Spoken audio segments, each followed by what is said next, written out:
Hey everyone, this is Nathan Simmons, and on today's video, I'm going to be reviewing the lead details of Agent Assist on the web version.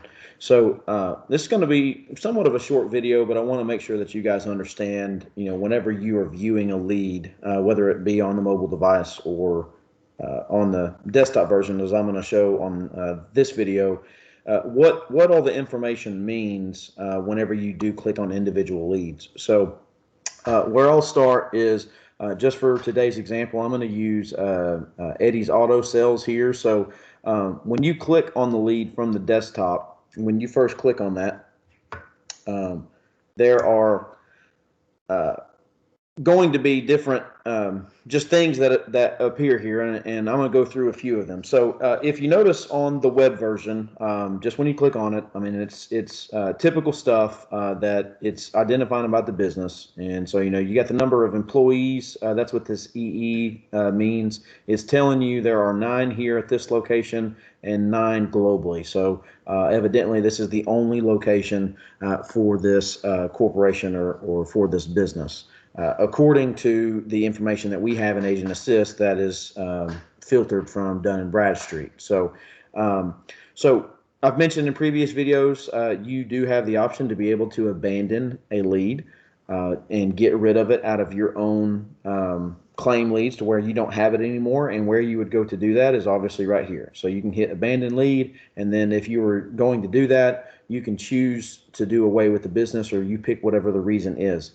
For some reason, if you come across a Colonial Life account while you're out prospecting and appointment setting, that would be a reason for you to abandon that specific lead. And when you do so, that lead should be removed from the app immediately if you click that reason.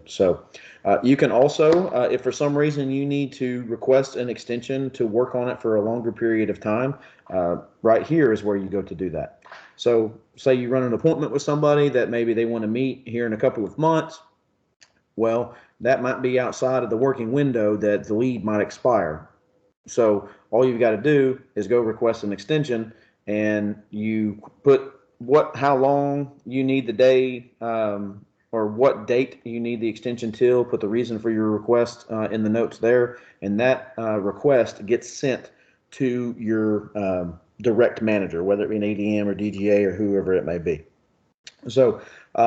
Also, just a little bit farther, it'll also show the status of the lead, whether it's new or it's qualified or you have a first appointment or wherever it may be, and it'll also tell you the date of expiration. So if you're ever unsure of when a lead is going to expire, all you've got to do is click on the lead and it will tell you regardless of what stage it's in. Also some other company information over here saying who the decision maker or the CEO is Eddie Lamus here. Also have the address just from the desktop version. I'll show you something. For me, I've got Google Chrome open, so I'm not sure what will happen with you, but when I click on the address, it actually opens up in Google Maps and shows me just kind of a location of where it's at, and it will actually give you, if you're looking up directions prior to going. Also, if maybe you're using something like Google Voice or calling from your laptop, if you're not familiar with Google Voice, you can actually make phone calls as long as you have a Wi-Fi connection. I could directly hit this phone number and I could make a phone call. Anyway, I won't cover that. This is a digital postcard here. I'm not going to really go into that on this video. That will be covered in another video. You can actually send emails directly to clients, and this is where you would go to do it. A little bit further down, this is where any next activity that you've actually got scheduled for a lead, it would appear here. Now, for this specific example, I don't have any planned activities. I don't have anything set in the calendar for this specific lead. But say if you maybe had set a reminder to make a phone call, or maybe you have an appointment with a lead, it would show up obviously right here on whatever your next activity that you have planned. But something to note that is going to be very important is, something that would be good to do is anytime that you download leads would be to view the activity history. So if you actually hit show activity history, it will give you the activity or the history of the activity that has ever been done by the lead, not necessarily just by you. It will show you everything that has been logged and completed by other people previously and the date that it was completed. So for me, for this example, it's not really showing a whole lot. However, it does show that, this lead was claimed back in February, and then it expired, about 6 days later. So it looks like there were no phone calls that were logged. There were no appointments, nothing that, now, I'm not saying that those things didn't happen, but it wasn't logged in Agent Assist that it did happen. So, and then currently you can see the date that I claimed this lead on April 6th. So, that's important to note there. So scrolling down a little bit further, it'll also show you the company's vitals, which is basically just the company information. Some of this is useful to you. Some of it, I don't think it really is completely useful. But this is where you can kind of see this address, number of employees, kind of some of the stuff that you've already seen. And you can actually mark a lead as a referral if like say if you got a referral from a client. All you would have to do, if you need to edit any of this information for whatever reason, maybe there's an incorrect address, or maybe the name of the decision maker is incorrect, or an incorrect phone number, or maybe you need to add a phone number because there's not one when you download the lead. All you got to do is go to Edit Vitals, and then you can edit any of this information in here. And I mean, surely you guys know how to do that. But if for some reason, say this was a referral, I could actually mark this lead as a referral and save it. And now the referral lead has changed from a no to a yes.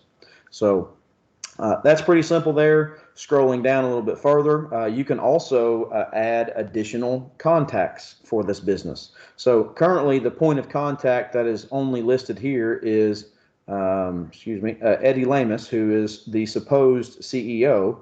I could, if I wanted to, I could add a new contact. If there's maybe somebody else that I wanted to put as a point of contact that maybe I want to make notes of when and if I've talked to them, it could be somebody, maybe Sarah Jones is the receptionist, all right, and then I can put in their email, I can put in their phone number, if they have maybe a specific phone number to them, that's something that I can, if you choose to do so, you can.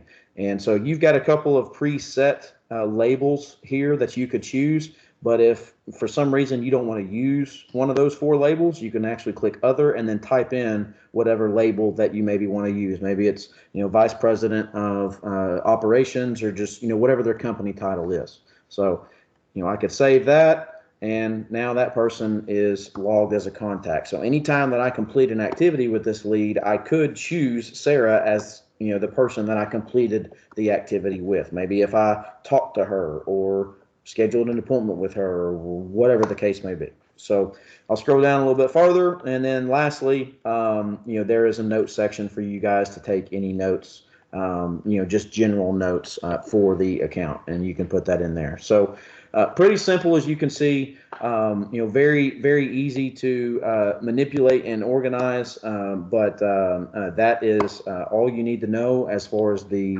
lead information for the web version.